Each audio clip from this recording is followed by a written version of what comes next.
No somos perfectos, absolutamente perfectos, entonces no soy santo. ¿Cómo quieres que piense? Ante las próximas elecciones que están por venir y todo el alboroto social que tenemos hoy a nuestro alrededor, ¿cómo querrá el Señor que pensemos? No tienes por qué seguir siendo esclavo del pecado, no importa cuál sea la lucha que tengas.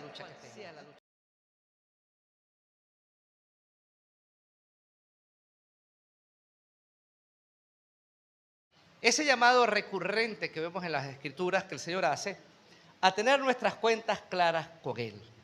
¿Saben?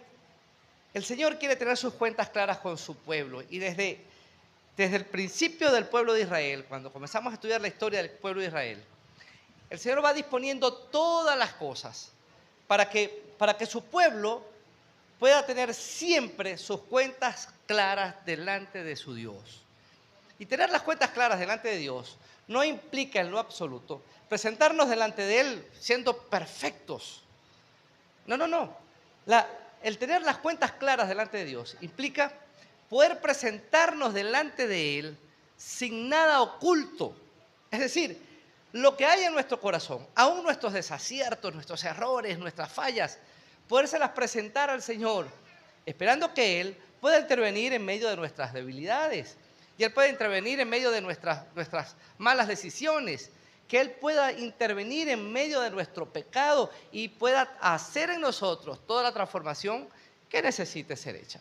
Eso es tener nuestras cuentas claras con el Señor, que podamos presentarnos delante del Señor sin nada que ocultar.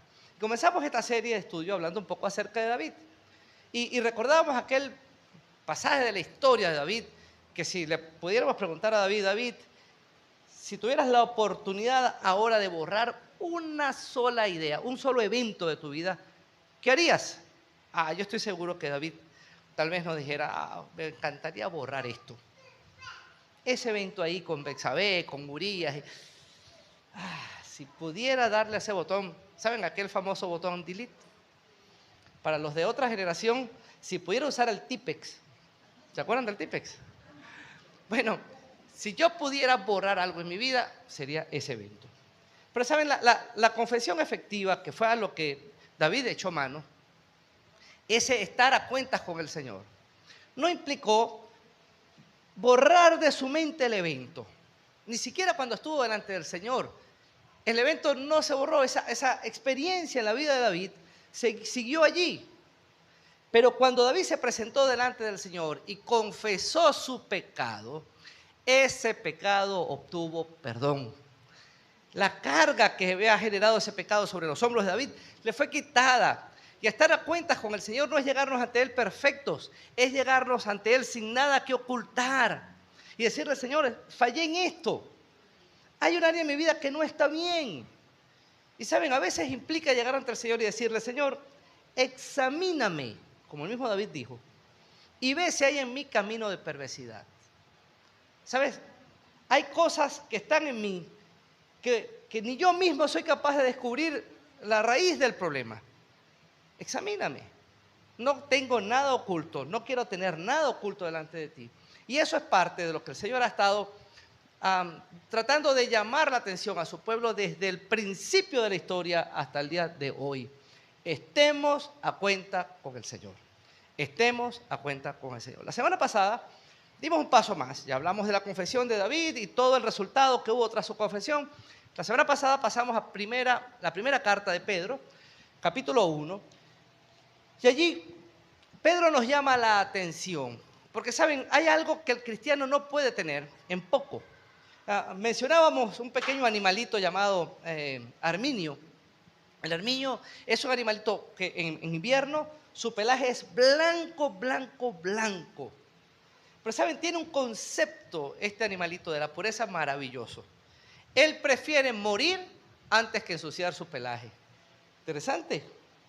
Y decíamos que cuando los cazadores van tras su piel, que es una piel muy cotizada en invierno porque es un blanco muy bello, pues cuando los cazadores van tras su piel, lo que hacen es que ensucian sus madrigueras y comienzan a perseguir al animalito. Y cuando el animal se para frente a su madriguera y se da cuenta que está sucia, que está llena de lodo, de estiércol, y que pasar y esconderse en su madriguera implica ensuciarse, el armiño se voltea y se entrega a los perros de casa porque él prefiere morir antes que ensuciar sus vestiduras. Interesante qué concepto de pureza tiene el armiño. Decíamos la semana pasada que el Hijo de Dios debe enfrentar sus luchas sin exponer su pureza. Pedro le escribe a un grupo de cristianos que están siendo perseguidos y en medio de la persecución les dice, pues están pasando situaciones muy difíciles y deben enfrentar esas situaciones difíciles sin exponer su pureza. Y eso aplica a nosotros hoy. Saben, en la vida vamos a tener muchas cosas que van a ejercer oposición contra nuestras convicciones. Van a hacer que nuestra pureza se cree un desequilibrio en nuestra pureza.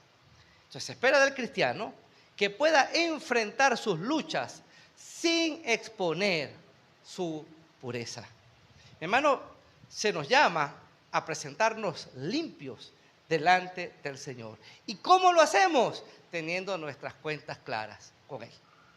Pedro llama nuestra atención en el primer capítulo de la primera carta de Pedro, versículo 13 en adelante, y nos llama la atención acerca de tres cosas. Comenzamos la semana pasada, hoy terminaríamos.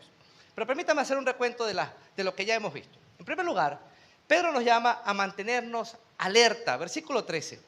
Por tanto, ceñid los lomos de vuestro entendimiento. Sed sobrios y esperad por completo en la gracia que se os traerá cuando Jesucristo sea manifestado. Lo primero que nos dice es, pues, cíñete los lomos del entendimiento. Decíamos la semana pasada que da la idea de prepárate para la acción. Prepárate, mantente alerta, mantente activo. Y ¿saben lo que tenemos que mantener alerta? Aquello que debemos mantener activo es nuestro entendimiento. Algo así como, enciende tu cerebro, enciéndelo. Porque para poder mantenerte firme, para poder mantenerte parado donde Dios quiere que tú estés, en medio de las situaciones difíciles, de manera tal que tu pureza no sea expuesta cuando estás atravesando por esas situaciones difíciles, lo primero que debes hacer es encender tu cerebro. Mantén tu mente alerta. ¿Saben? El poder presentarnos santos, limpios delante de Dios, depende de mi relación con Cristo. En la medida que yo más relación o más fortalezco mi relación con Cristo, entonces esa pureza de la que estamos hablando, que no queremos exponer, ¿saben? Se va haciendo más fuerte. Pedro dice, mantente alerta. Y nos da dos maneras de mantenernos alerta. La primera es, sé sobrio. Siendo sobrios. Sobrio es el antónimo de ebrio. Ebrio es una persona que no tiene sus capacidades mentales totalmente disponibles, dispuestas para poder ejecutar cualquier acción. Es decir, lo primero que debemos hacer es quitar de nuestra mente todo aquello que impida que podamos tener una relación estrecha con Jesucristo. Nuestra mente debe ser liberada de todo aquello que me imposibilita a estrechar mi relación con Cristo. Sé sobrio, sé sobrio. La semana pasada hablamos de la sobriedad, porque la sobriedad nos da la idea de permitir que el Espíritu Santo tome control de nuestra mente, de nuestras acciones, de nuestro ser. No podemos estar alerta si no estamos sobrios. Un borracho no está alerta. Díganle a un borracho, ponte las pilas, prepárate, hay un peligro detrás de ti, está alerta. Ay, hermano, el borracho está luchando por mantenerse de pie. ¿Saben? Conocí una vez a alguien que contaba su vida cuando estaba en el mundo, estaba en el alcohol. Y él decía, ¿sabes? Yo me emborrachaba y salía del lugar donde estaba. Y él decía, tratando de caminar con la mayor prestancia posible. Él creía que iba desfilando por una pasarela. Y consideraba que iba derecho, perfecto. Pero ahora, haciendo un poco de memoria, en retrospectiva, el hombre pensaba la cosa y decía, bueno, pero ahora me acuerdo y me da tanta vergüenza porque seguramente iba más doblado que bueno, pues. Entonces, no le vas a pedir a un borracho que esté alerta. Así que Pedro dice, estemos alerta. ¿Cómo? Está sobrio. Quita de tu mente todo lo que te imposibilita para fortalecer esa relación estrecha con Cristo. También nos dice, para estar alerta, necesitamos que nuestra vida pueda estar enfocada. Y ese enfoque del cual nos habla Pedro aquí, se refiere a estar mirando la venida de Cristo como una realidad. ¿Saben? Cristo viene pronto y se va a manifestar en medio de los conflictos, de las preocupaciones, de las dificultades que tú y yo podamos tener. Hay algo que está por encima y es la esperanza que tenemos en Cristo. ¿Sabes? Nada de lo que ahorita te atormenta, nada de lo que te preocupa, nada de lo que puedas tener en este momento como carencia, te va a acompañar cuando Cristo venga por ti y venga por mí. En el cielo no va a haber nada de eso. Tenemos una esperanza tremenda. Y el Señor dice, vive tu vida aquí, dándole prioridad a lo que tiene prioridad, dándole importancia a lo que tiene importancia. Centra tu atención en lo eterno. Y el Señor se va a encargar de suplir lo temporal y también va a fortalecerte en esa espera de lo celestial.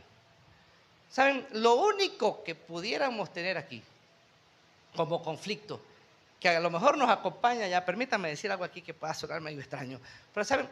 Si yo tengo un conflicto con mi hermano, debo resolverlo, porque si Cristo viene hoy, yo me voy y mi hermano también. Y se imaginan ustedes que el Señor nos aplica aquella técnica vieja de ponernos pechito con pechito.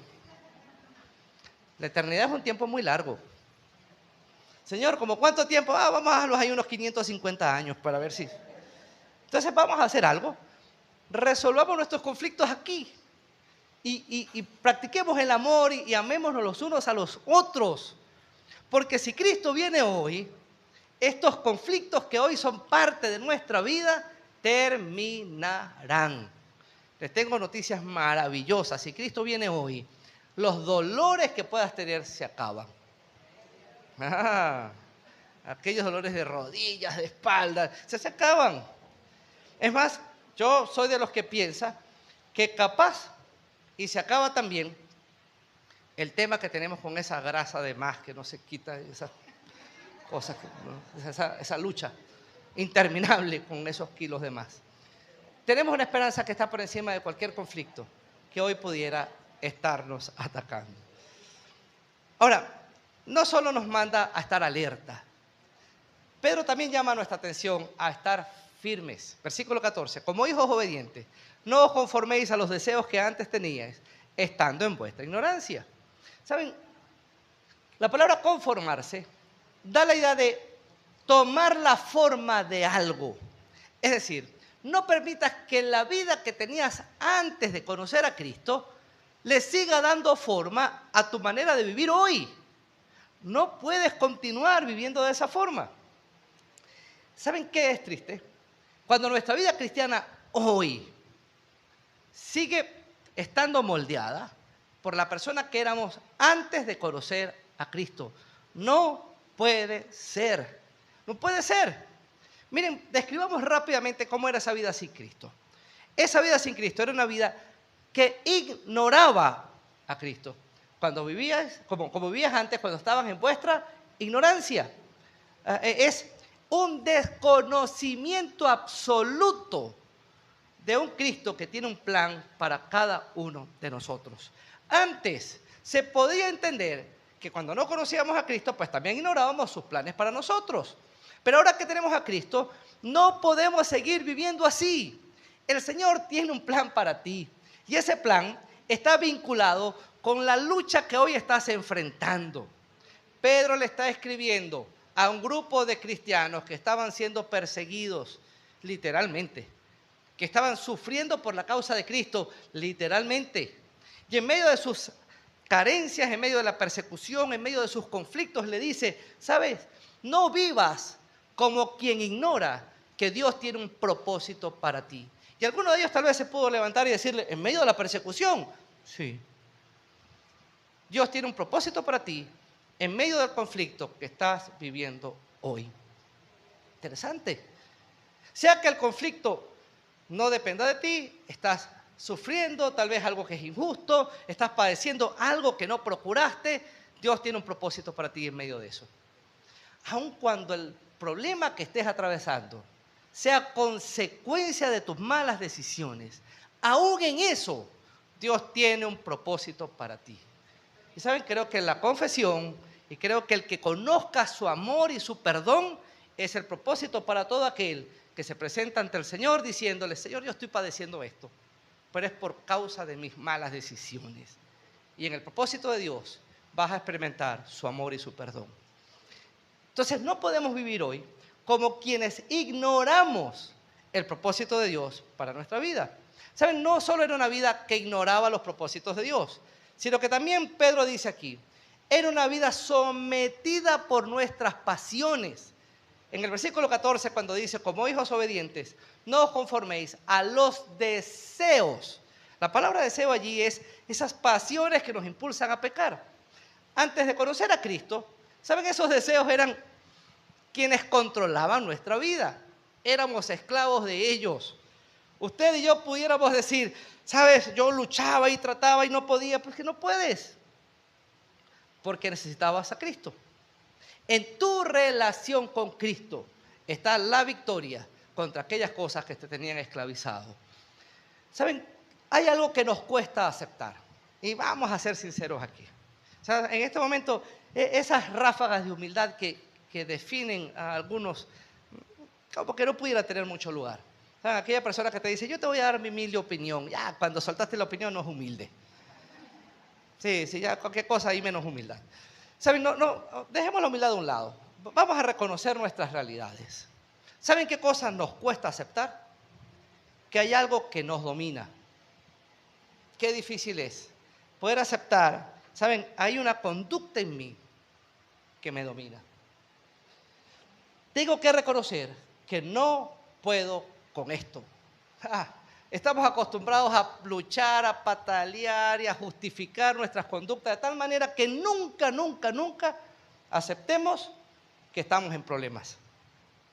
Los fariseos escuchaban a Jesús hablar y en medio de su conversación el Señor le decía a aquellos que habían creído en Él, recuerdan esta frase, seguramente van a recordar lo que les voy a decir. Le decía el Señor a los que habían creído en Él: si permanecen en mi palabra, serán verdaderamente mis discípulos y conocerán la verdad, y la verdad los hará libres. Los fariseos escucharon eso y dijeron: hey, ¿cómo que libre? Nosotros nunca hemos sido esclavos de nadie. Juan capítulo 8. Y saben, el Señor se voltea y nosotros también podemos voltearnos, porque eso: yo nunca he sido esclavo de nadie, se parece mucho a la forma como nos defendemos ante las distintas situaciones que hoy nos afectan. Hey, tienes una conducta que no está bien. Hey, yo puedo dejar esto cuando yo quiera. Esa es la frase característica de los borrachos, ¿no? El alcohol te está causando: no, man, yo puedo dejar de tomar cuando quiera. Ay, ¿qué pasa? Bueno, que no quiero. El tema es que nunca quiere. ¿Saben? Aceptar que somos esclavos es complejo. Los fariseos decían: nunca hemos sido esclavos de nadie. Literalmente, históricamente, casi nunca habían sido libres. Siempre habían sido esclavos de alguien. En ese momento que dijeron eso, los romanos eran el imperio reinante, ellos eran esclavos de los romanos. Ahora, el Señor no estaba hablando ni siquiera de una esclavitud física. La respuesta del Señor allí en Juan capítulo 8 es 8:34. Todo el que practica el pecado, esclavo es del pecado. Listo. Si el pecado es parte de tu vida, eres esclavo del pecado. Y lo único que puede cambiar esa condición es esta. Más abajo, versículo 36. Así que si el Hijo te liberta, serás verdaderamente libre. Tu libertad no depende de la capacidad que tengas para suprimir la conducta. Tu libertad está en el hecho cierto de permitir que el Señor pueda liberar por completo tu vida del pecado que te atormenta. Entonces, Pedro nos dice aquí: no puedes permitir que te siga dando forma la manera de vivir que tenías antes. No puedes seguir viviendo en tu ignorancia, porque ya no eres ignorante. No puedes seguir viviendo en tus pasiones, porque ya no eres esclavo de tus pasiones. Y ahora retomamos el asunto, y lo tercero que define esa vida que teníamos antes es que esa vida era una vida inútil y vacía. Voy a sonar fuerte esto, pero vamos al versículo 18, un poco más abajo. Primera de Pedro, capítulo 1, versículo 18. Pues ya sabéis que fuisteis rescatados de vuestra vana manera de vivir, la cual recibisteis de vuestros padres, no con cosa corruptible como oro o plata, sino con la sangre preciosa de Cristo, como de un cordero sin mancha y sin contaminación. Miren la frase como describe la vida que teníamos antes. Fuiste rescatado, ya fuiste sacado de tu vana manera de vivir. ¿Saben? La idea allí es una vida sin resultados, sin propósito, sin sentido.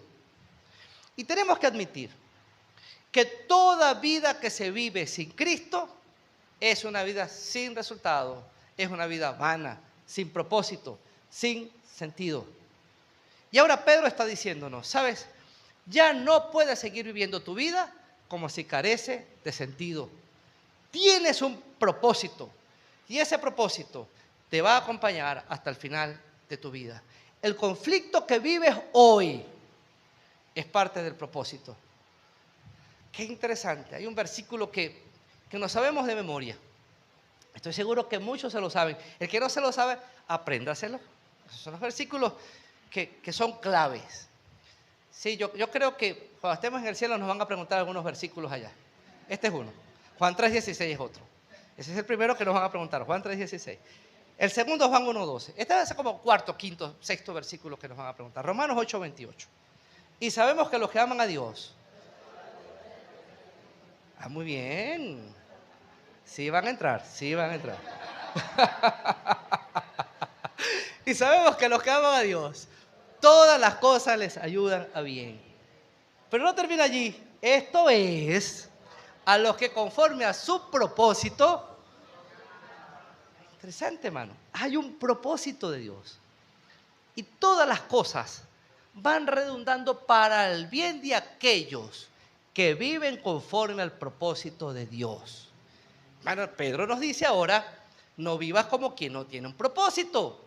Vive conforme al propósito de Dios y todas las cosas que pasen a tu alrededor, parezcan o no, te suenen o no, sea evidente o no, redundarán en tu bien. ¡Wow! ¡Qué bien! Todas las cosas ayudan a bien a aquellos que aman a Dios, a los que viven conforme a su propósito. Pedro nos manda entonces a estar alertas y nos manda a estar firmes. Y cuando nos habla de firmeza nos dice, no puedes permitir que tu antigua manera de vivir le siga dando forma a tu actual manera de vivir en Cristo. No puedes seguir viviendo en tu ignorancia, no puedes seguir viviendo en tus pasiones y no puedes seguir viviendo como si no tuvieras un propósito. ¿Qué debemos hacer entonces? Bueno, parece obvio. La ignorancia que teníamos debe ser sustituida por la comprensión de la voluntad de Dios. ¿Saben? Romanos 12:2 dice lo siguiente. No os conforméis a este mundo, sino transformaos por medio de la renovación de vuestro entendimiento, para que así podamos comprobar cuál es la buena voluntad de Dios, agradable y perfecta. La intención aquí es esta. Ahora en Cristo, tú y yo debemos conocer cuál es la voluntad, cuál es el plan de Dios en medio de la situación que estamos viviendo. Pero no voy a poder descubrir cuál es el plan de Dios en medio de la vida que estoy viviendo, en medio de las circunstancias que estoy viviendo, si no permito que Él tome control de mis pensamientos. La intención es, ya yo no puedo continuar viviendo en la ignorancia. Señor, tú tienes un propósito y necesito conocer tu propósito y renovar mi entendimiento. Me va a capacitar para no solo comprobar cuál es la voluntad de Dios, sino también para examinarla profundamente en medio de mi experiencia y poder disfrutar de la voluntad de Dios, que es buena, agradable y perfecta. ¡Wow! ¿Cómo puedo llegar allí? No sigas viviendo como quien ignora que Dios tiene un propósito para ti. Así que el cristiano, lejos de preguntarse el por qué esta circunstancia, Señor, tan difícil, tan injusta, el cristiano comienza a decirle al Señor, Señor, ¿cuál es tu propósito para mí en medio de esta situación? ¿Qué esperas tú de mí? en medio de esto que estoy viviendo? ¿Cómo debo actuar? ¿Cómo debo vivir? Cambia su ignorancia por el conocimiento pleno de la voluntad de Dios en medio de sus circunstancias. Pero no solo cambia su ignorancia, cambia también sus pasiones. Nuestras pasiones deben ser sustituidas por la libertad que el Señor nos ha dado. Hermano, no tienes por qué seguir viviendo esclavo del pecado. No tienes por qué. Pero permítame llevarlo a esta forma. Saben, todos los que tenemos a Cristo, tenemos libertad de derecho. Es decir, en la cruz hay un decreto que declara nuestra libertad. Usted y yo somos libres. Pablo a los Gálatas 5:1 dice así: estad pues firmes en la libertad con que Cristo nos hizo libres. Estén firmes en la libertad plena, absoluta y total que tienen en Cristo. Manténganse firmes allí. Ahora, mantenerme firme en la libertad que Cristo me ha dado es, primero, comprender que en Él tengo libertad plena. Hay un decreto de emancipación que dice: ya no tienes por qué seguir siendo esclavo del pecado. Lo leímos hace un momento atrás, Juan 8:36. Si el Hijo te libertó, entonces eres verdaderamente libre. Muy bien. ¿Saben ustedes que en toda la historia de la abolición de la esclavitud, en distintas culturas, en distintas épocas, cuando estudiamos en tal lugar se abolió la esclavitud, hay algo curioso? Se repite casi en todas las historias acerca de la abolición de la esclavitud. Muchos esclavos que fueron liberados decidieron seguir viviendo como esclavos. Es que no sabemos hacer otra cosa. Lo único que sé hacer es ser esclavo. Y siguieron recibiendo maltratos y siguieron recibiendo obligación, siguieron siendo explotados. Y esa explotación fue al final voluntaria porque ellos decidieron seguir siendo esclavos. Y creo que ese es el problema de muchos creyentes hoy. Cristo ganó para nosotros en la cruz libertad plena. Pero nosotros decidimos seguir viviendo como esclavos. Pedro nos dice: no, puede ser. No puedes seguir viviendo esclavos de tus pasiones. ¿Saben? Cuando hablamos de pasiones, sí, ciertamente, los pecados sexuales y que son aberrantes están contenidos allí. Pero no es lo único. No sé si lo pueden notar, pero cuando nuestro orgullo toma control de nuestra vida, ahí seguimos siendo esclavos de nuestras pasiones. Cuando mi voluntad siempre pretende imponerse aún por encima de la misma voluntad de Dios, ahí estamos siendo esclavos de nuestras pasiones. Cuando no somos capaces de caer de rodillas delante del Señor, reconociendo nuestra necesidad absoluta de Él, ahí estamos siendo esclavos de nuestras pasiones. Así que no tienes por qué seguir viviendo como un esclavo de tus pasiones. No tienes por qué seguir viviendo como un ignorante, y podríamos decir que la vida vacía que teníamos antes debe ser desechada para dar lugar a la verdadera vida que Cristo nos ha dado. ¿Sabían ustedes que Cristo vino para que tú y yo tuviéramos vida? A mí me encantan las declaraciones de propósito. ¿Saben? Esas frases que son corticas, pero que de alguna forma, en muy pocas palabras, dicen el propósito de algo, la razón de ser de algo. Y en las empresas se estudia un poco la declaración de propósito que en una frase simple trata de explicar todo lo que esa empresa logra o quiere alcanzar o la razón de ser de esa empresa.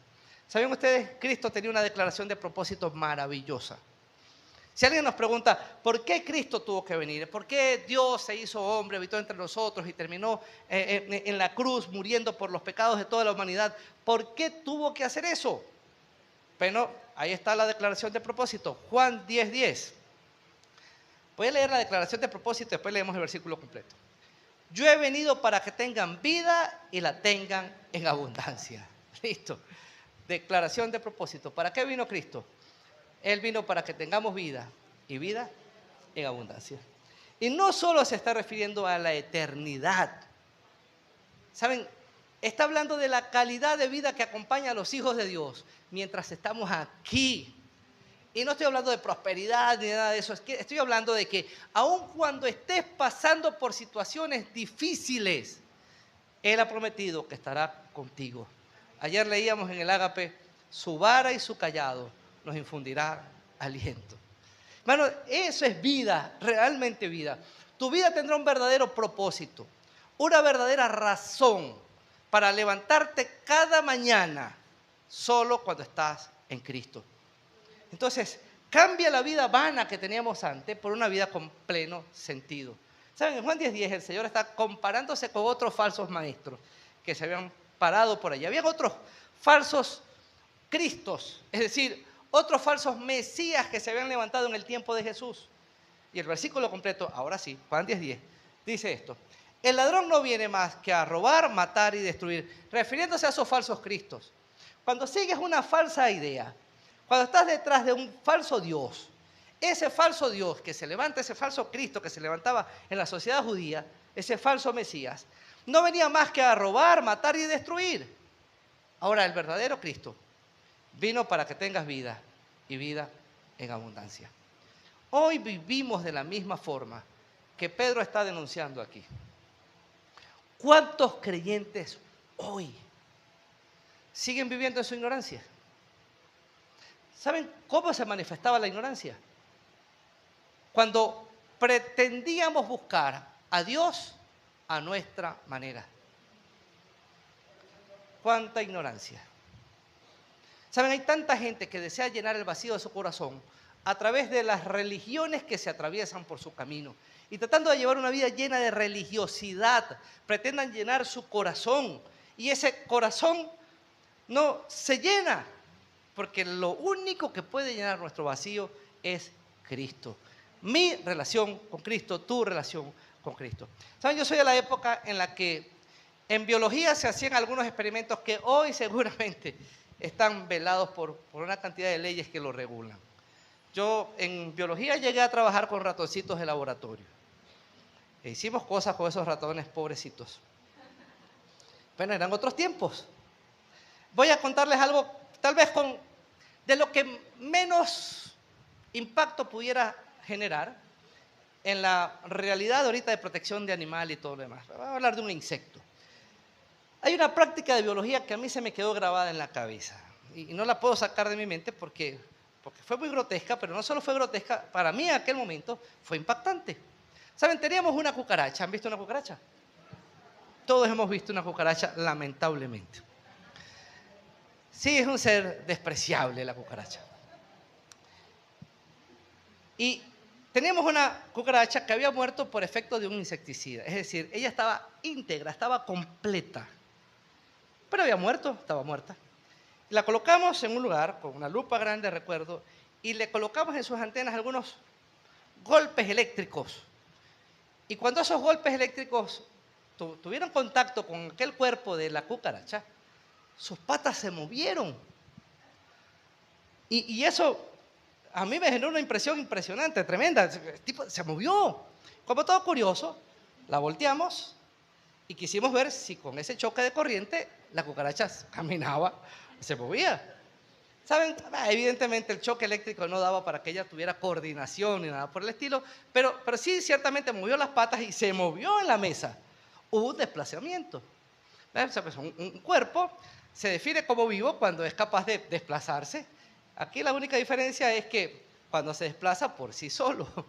La cucaracha no se desplazó por sí sola. Había un efecto eléctrico allí que activó sus patas y las hizo moverse.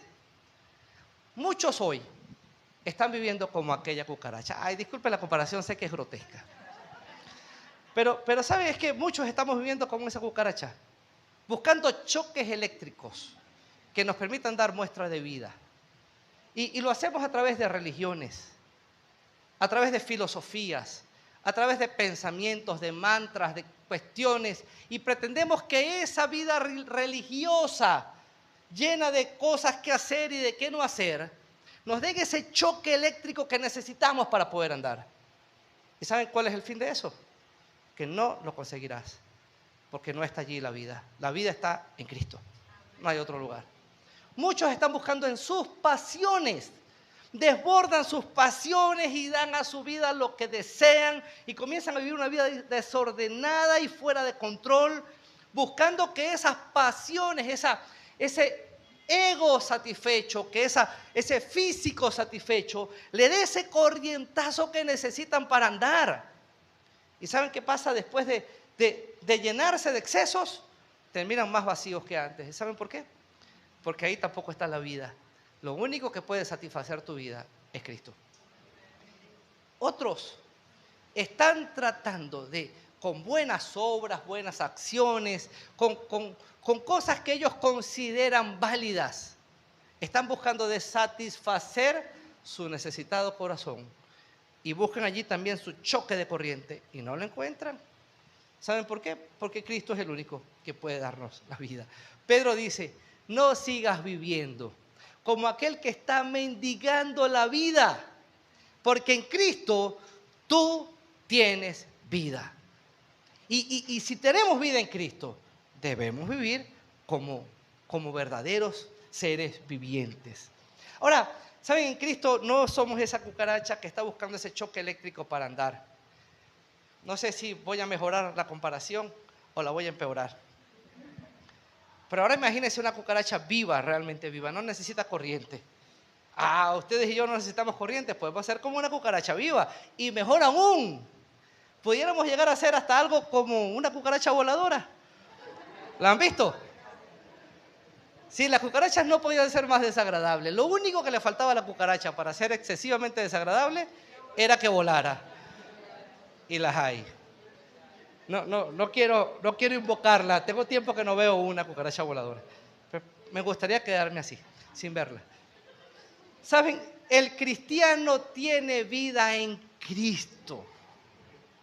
No sigas mendigando la vida en filosofías huecas, en conductas vacías. No sigas mendigando vida en tratando de satisfacer tus pasiones. No sigas mendigando vida buscando un propósito. Tu vida está en tu comunión con Cristo. En la medida que más comunión tengo con Cristo, entonces mi vida va a ser cada vez más productiva, más cierta, más real. Pedro hasta aquí entonces nos ha dicho, necesitas estar alerta, sé sobrio, mantente enfocado. Necesitas estar firme, no sigas o no permitas que tu antigua manera de vivir le siga dando forma a tu actual manera de vivir. En tercer lugar, Pedro nos dice, mantente anclado a Cristo. Versículo 15. Sino, si ustedes son de los que rayan su Biblia, ese sino ahí tiene que estar subrayado por lo menos en círculos, no sé, con color, los más flemáticos con una regla y un colorcito. Ese sino es clave. Sino, así como aquel os llamó es santo, sed también vosotros santos en toda vuestra manera de vivir, porque escrito está, sed santos porque yo soy santo. ¿Saben? Ese sino que está allí nos viene a presentar una idea contrapuesta al versículo 14. El versículo 14 dice, como hijos obedientes, ya no te conformes, es decir, como hijo obediente, ya no permitas que tu antigua manera de vivir le dé forma a tu actual manera de vivir. Ahora vamos al sino. Sino, así como aquel te llamó es santo, sed también tú santo en toda tu manera de vivir. ¿Sabes? La antigua manera de vivir no debería darme forma a mí, ya la describimos. ¿Quién debería darme forma? Aquel que me llamó. Y como aquel que me llamó es santo, la santidad de aquel que me llamó debería darle forma a mi vida hoy. Así que cuando hablamos de santidad, estamos refiriéndonos a una necesidad cierta que tú y yo tenemos de estar anclados a Cristo. Quiero que hablemos ahora de esa santidad que está allí. ¿Saben? Porque si yo les planteo a ustedes o les pregunto, no me vayan a responder, por favor. ¿Ustedes son santos? Varias cosas van a venir por su cabeza. Algunos más teólogos nos van a hablar, sí, la santidad posicional, yo estoy en la posicional, estoy en la progresiva y estoy esperando la plena teología. Muy bien, 20 puntos. Pero ¿saben? No estoy haciendo una pregunta teológica aquí. Estoy preguntándoles, desde el punto de vista práctico, funcional, eres santo. Y por la mente de algunos de nosotros va a pasar la idea de perfección absoluta, lo cual va a exigir de nosotros la sincera respuesta de un no. No somos perfectos, absolutamente perfectos, entonces no soy santo. ¿Saben? Lo que el Señor plantea aquí a través de Pedro, así como aquel que te llamó es santo, sed santos en toda tu manera de vivir. Lo que me está planteando aquí no es un acto al que yo puedo llegar con mis propias capacidades. Lo que me está diciendo es, permite que aquel que te llamó, que es santo, llene tu vida en todas las áreas que te definen. Y en la medida que mi relación con Cristo abarque todo lo que me define, entonces yo podría alcanzar ser santo. Así que cuando te pregunto, ¿eres santo? Ahora respóndete de esta forma. ¿Cristo está al control de todas las áreas de tu vida? Vaya, vamos a tener tiempo para revisarlo, ¿saben? Esa santidad descansa en dos ideas fundamentales. Vamos a verlas bien. La primera idea, la santidad de Cristo es el molde que da forma a nuestra santidad. El sí no dijimos, no voy a dejar que mi antigua manera de vivir me dé forma. Ahora voy a tomar la santidad de Cristo como el molde que debería darle forma a mi vida. Así que su santidad, la santidad de Cristo, es el molde que le da forma a la mía. Ahora, en la medida que yo más relacionado con Cristo estoy en todas las áreas de mi vida, Él va a ir dándole forma, la forma de su santidad a mi vida. ¿Saben? Un filósofo y escritor norteamericano llamado Ralph Waldo escribió un pensamiento que seguramente han leído en alguna oportunidad porque se ha hecho muy conocido. Por ahí a Stephen Covey se le atribuye, pero no es de él, es de un filósofo mucho más viejo, Ralph Waldo. Cristiano, por cierto, y se caracterizaba porque trataba de buscar la santidad en todas las cosas que había a su alrededor y filosofó mucho acerca de eso. Él escribió este pensamiento, escuchen. Siembra un pensamiento y cosecharás una acción. Siembra una acción y cosecharás un hábito. Siembra un hábito y cosecharás un carácter. Siembra un carácter y cosecharás un destino.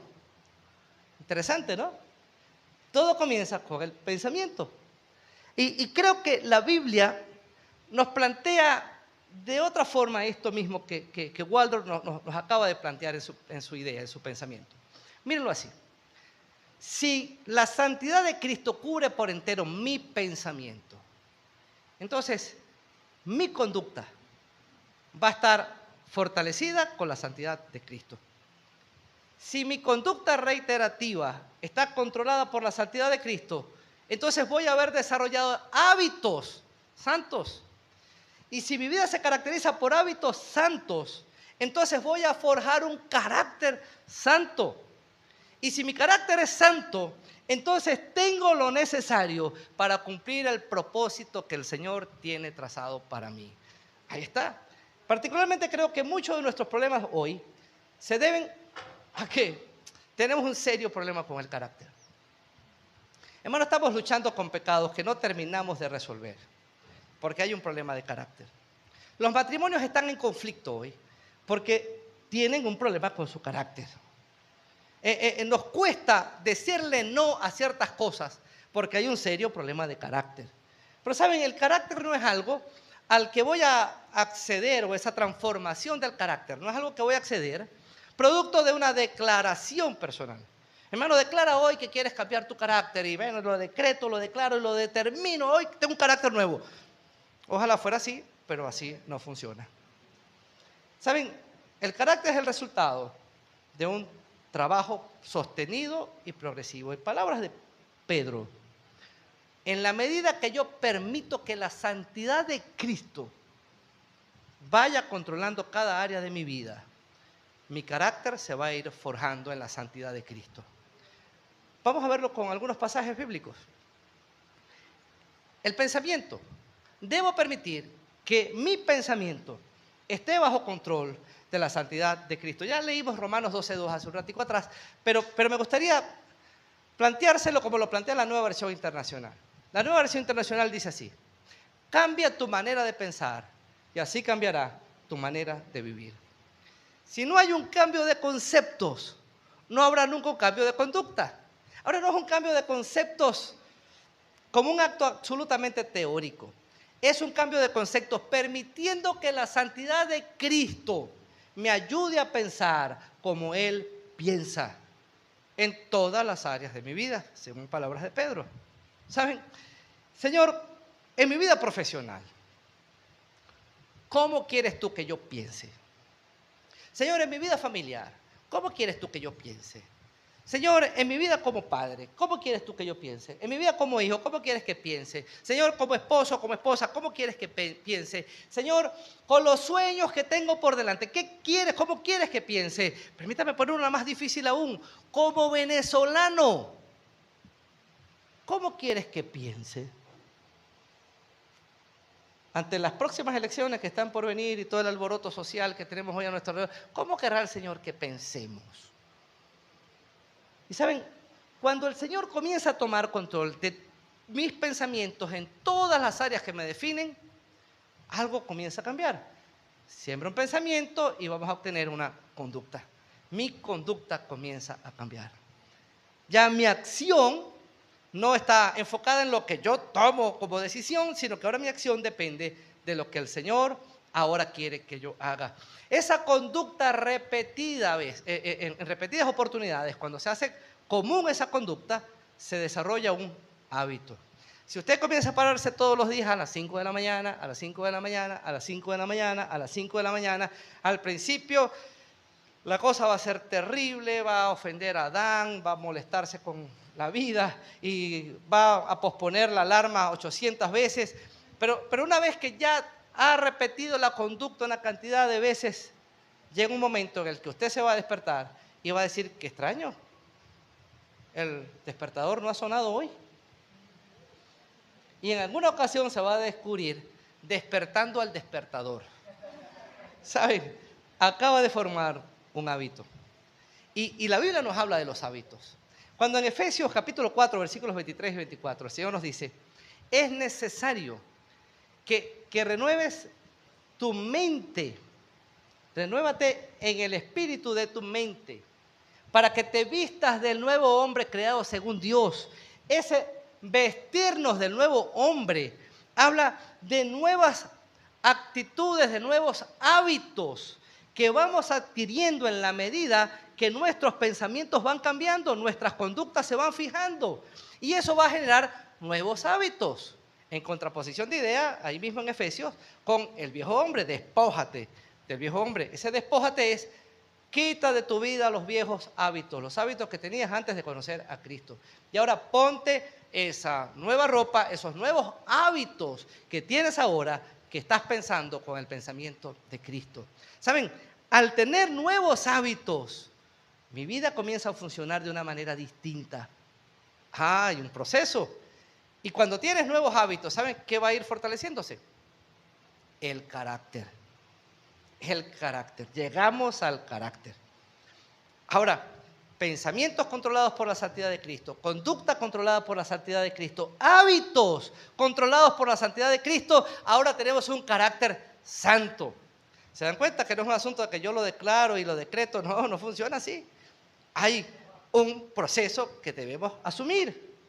Y cuando asumimos ese proceso, desarrollamos el carácter. ¿Saben? En el Proverbios 23:7 está Salomón hablando del avaro.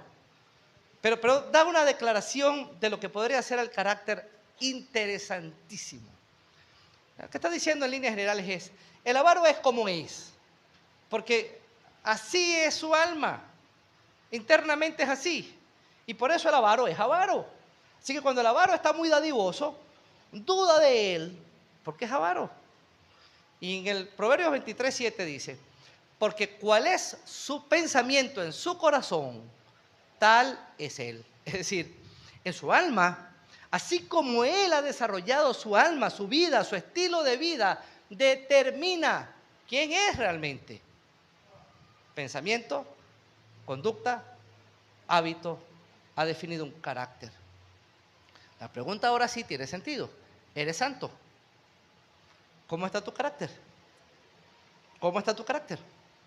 Si tu carácter no es un carácter santo, entonces tenemos mucho que trabajar. Vamos para atrás. ¿Cómo están tus hábitos? Ah, pues no son muy santos mis hábitos. Ah, bueno, vamos más atrás. ¿Cómo está tu conducta? Bueno, 3-2. 3-2. Ah, muy bien, vamos un poco más atrás. ¿Cómo están tus pensamientos? Mi hermano, y comienza a trabajar con tus pensamientos. Y el efecto resultante de eso va a ser un carácter santo. Y el carácter santo nos llevará a un propósito santo. ¿Saben? En esta idea, la santidad de Cristo es el molde que le da forma a nuestra santidad. Así como aquel te llamó es santo, sé santo tú en toda tu manera de vivir. Y llegamos a la idea final de Pedro. Me fascina este versículo porque creo que la verdad que encierra es tremenda. Versículo 16. Porque escrito está, citando Levítico, sed santos porque yo soy santo. Hermano, cada vez que lo leo le doy gloria a Dios de que la Biblia no dice, sed santos como yo soy santo. Pues qué frustrante sería para nosotros tratar de ser santo como Dios lo es. Él es absolutamente santo. ¿Se acuerdan de la visión de Isaías?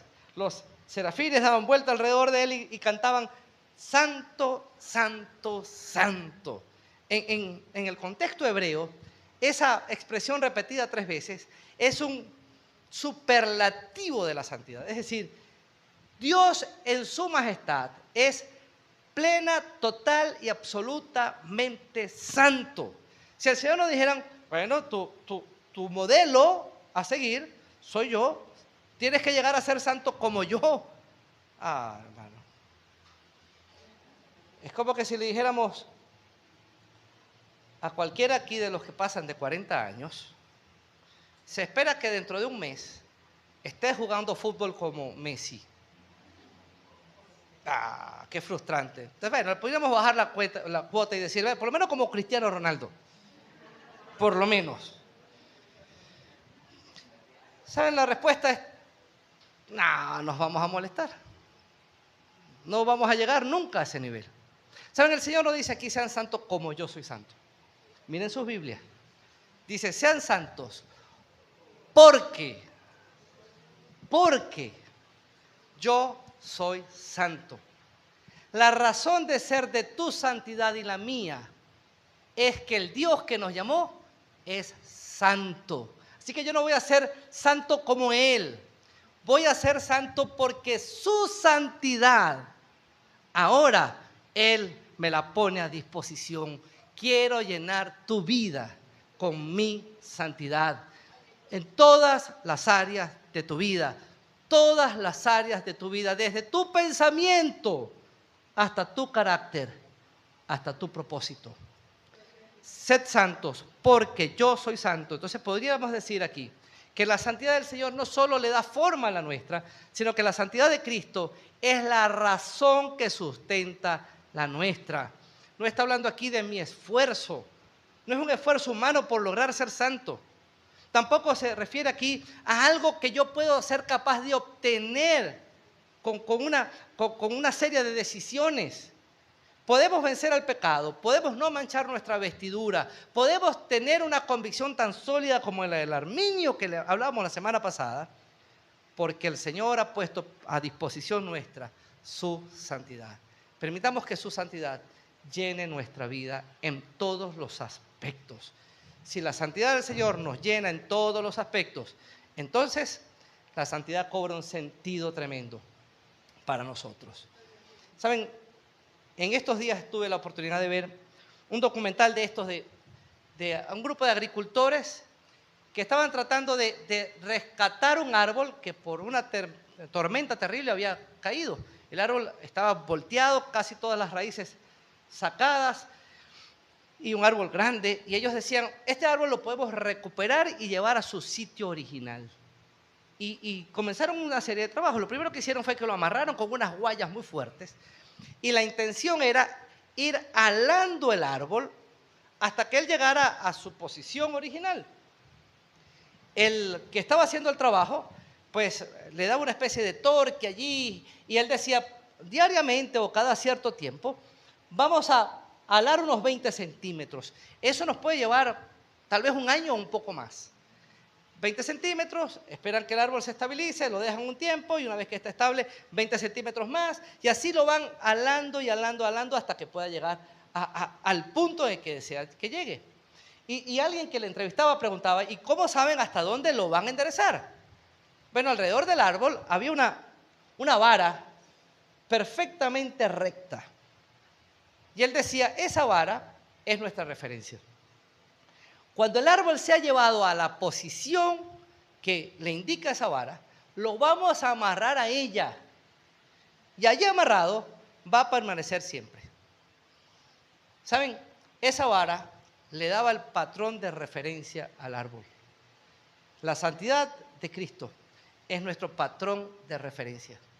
¿Saben? No somos santos porque en nosotros haya santidad.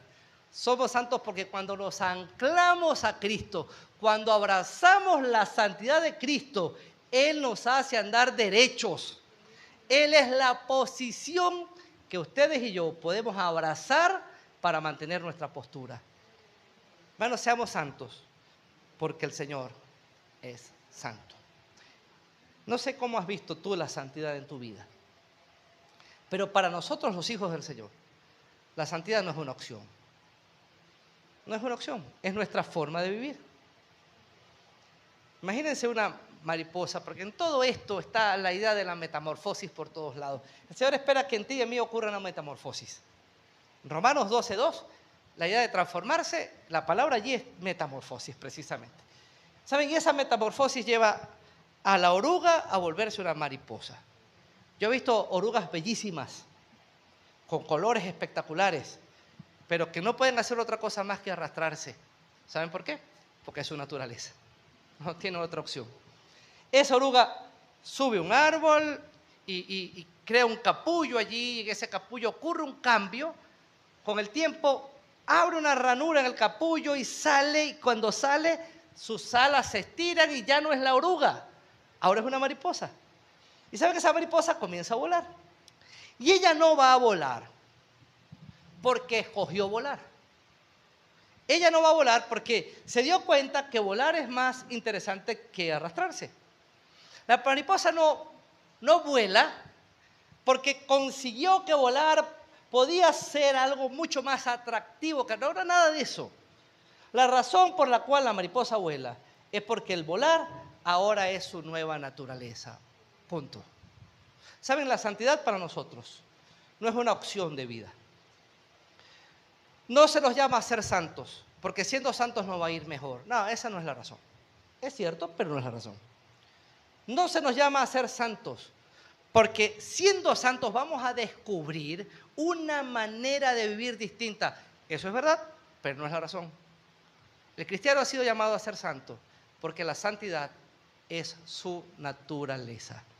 Se espera de ti y de mí que seamos santos, porque en Cristo esa es nuestra naturaleza. Ser santos como aquel que nos llamó es santo. Hermanos, seamos santos. Podemos ser santos. Y si podemos, entonces tenemos un compromiso delante del Señor a permitir que su santidad tome control de todas las áreas de nuestra vida. ¿Qué tal si estamos de pie? Vamos a orar. No sé cómo miras la idea de que en Cristo tú puedes vencer tu pecado. Como tal vez hubiéramos podido decirle a un esclavo en el tiempo de la abolición de la esclavitud. Pudiéramos pararnos ante un esclavo que no ha dejado de ser esclavo y decirle, ¿sabes qué? Hay un decreto, hay una carta que dice que ya no tienes por qué seguir siendo esclavo. ¿Por qué sigues siendo un esclavo? ¿Sabes? En el Señor hay un decreto. En la cruz del Calvario está clavado el decreto que te dice a ti y me dice a mí, ¿sabes? No tienes por qué seguir siendo esclavo del pecado. No importa cuál sea la lucha que tengas. No importa. No importa cuál sea tu realidad. No importa lo que hayas vivido en el pasado, no importa lo que estés atravesando hoy, no importa ni siquiera lo que esté por venir. En Cristo puedes ser libre. ¿Saben? Hay libertad en Cristo. Y si tú eres un hijo del Señor, puedes ser santo. Y lo puedes ser porque aquel que te llamó es santo. Abraza su santidad. Si tu árbol está caído hoy, entonces comienza a restaurar tu posición, abrazando la rectitud, la pureza y la santidad de Cristo. Que Él sea tu medida. Y abrazado a su pureza, a su santidad, entonces comenzaremos a vencer sobre el pecado. Señor, aquí estamos. Míranos. Con cuánta facilidad dejamos de estar alertas. Cuando enfrentamos luchas, esas luchas tienden a amenazar nuestras convicciones. Señor, con cuánta dificultad nos mantenemos firmes. Hay una tendencia en nosotros a querer volver a la vida que teníamos antes de conocerte. Señor, con cuánta facilidad nos separamos de tu santidad y tomamos control de nuestra manera de vivir. Perdónanos.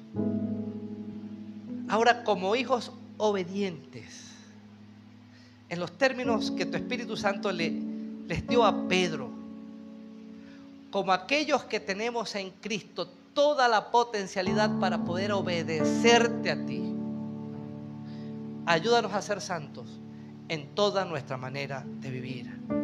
Ayúdanos a ser sobrios, ayúdanos a estar firmes, ayúdanos a moldear nuestra vida con la santidad de Cristo en todos los aspectos que nos definen, para que entonces tu nombre sea glorificado en la vida de cada uno de nosotros. Mientras la iglesia está orando, yo quiero hacer una invitación muy especial. Saben, yo no sé cuántos en esta mañana aún no han tenido un encuentro personal con Cristo. Saben, tu vida sin Cristo no tiene sentido.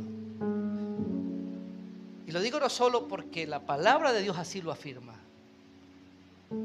sino porque en mi experiencia personal puedo decirte que todo lo que uses para satisfacer tu vida será insuficiente, porque solo Cristo es quien puede darte plena satisfacción. Si tú eres sincero contigo mismo, tendrás que reconocer que separado de Cristo no has conseguido lo que tu vida tanto anhela. Por eso quiero invitarte esta mañana a que tomes la mejor decisión de tu vida. Y antes de salir de aquí, hables con el Señor y rindas tu vida a Él y le pidas ser tu Señor y tu Salvador.